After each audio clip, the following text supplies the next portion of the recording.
Dans cette vidéo, je vous présente les 3 mots de vocabulaire qu'il nous reste à voir, c'est-à-dire les angles correspondants, les angles alternes internes et les angles alternes externes. Là, il nous faut une figure qui ressemble à celle-ci. On a 2 droites et une troisième qui coupe les deux. À cet endroit-là, on a 4 angles qui sont formés, que j'ai nommés 1, 2, 3 et 4. Et ici, on a également 4 angles qui sont formés, que j'ai appelés 4, 5, 6, 7 et 8. Pardon. Ce qu'on va appeler des angles correspondants alterne interne, alterne externe, on va avoir besoin de prendre 2 angles. On va prendre un angle dans cela et un angle dans cela. Et en fonction de leur position, ça va nous donner du vocabulaire différent. Si je commence par les angles correspondants, dans la partie en haut, si je prends l'angle 2, l'angle qui lui est correspondant, ça va être l'angle 6, parce que mon angle 2 qui se trouve parmi les 4, c'est celui qui est en haut à droite, et bien mon angle 6 parmi les 4, c'est celui qui est en haut à droite. Donc étant donné qu'ils sont au même endroit, on va dire qu'ils sont correspondants. Donc l'angle 2 et l'angle 6 sont des angles correspondants. Si j'avais pris l'angle 4, il est correspondant avec l'angle 8, parce que dans ces 4-là, mon angle 4, il est en bas à gauche. Dans ces 4-là, mon angle 8, il est en bas à gauche.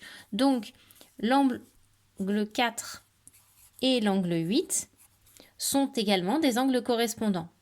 On aurait aussi pu dire que l'angle 1 est correspondant avec l'angle 5 et que l'angle 3 est correspondant avec l'angle 7.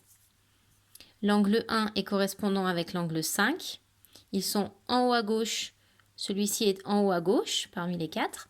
Et mon angle 3, ici parmi les 4, il est en bas à droite. Mon angle 7 parmi les 4, il est en bas à droite. Donc ils sont correspondants. Je passe aux angles alternes internes. On va en prendre un ici et un ici. On veut qu'ils soient alternés, c'est-à-dire que par rapport à ma droite verte, on va en avoir un de chaque côté. On va alterner. Un à droite, un à gauche. Et comme ils sont alternes internes, on va les mettre à l'intérieur des droites rouges. Donc ça me donne, si je prends le 3 et le 5, ils sont alternés, j'en ai un à droite, un à gauche par rapport à la droite verte, et ils sont à l'intérieur des droites rouges. Ici, par rapport à mes deux droites rouges, on est à l'intérieur. Donc, en angle alterne interne, on a donc le 3 et le 5 qui sont alternes internes. On a également le 4 et le 6 puisqu'ils sont alternés. On en a un à gauche, un à droite par rapport à ma droite verte et ils sont à l'intérieur des droites rouges. Donc, le 4 et le 6 sont également des angles alternes internes. Le dernier mot de vocabulaire, ça va être les angles alternes externes. Donc là encore, on va alterner droite-gauche, mais on va être à l'extérieur des droites rouges. Donc mon angle 1 et mon angle 7 sont alternes, puisqu'on en a un à gauche et un à droite de ma droite verte. Et ils sont à l'extérieur des droites rouges, donc ils sont bien alternes externes. Donc mon angle 1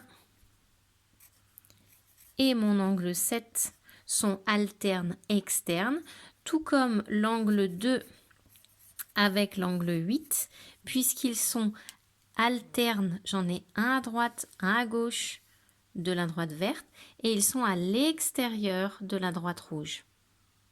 Donc ces 3 mots correspondant alterne interne, alterne externe, on les retrouve tous les 3 sur cette configuration-là, en fonction de la position qu'ils ont l'un par rapport à l'autre.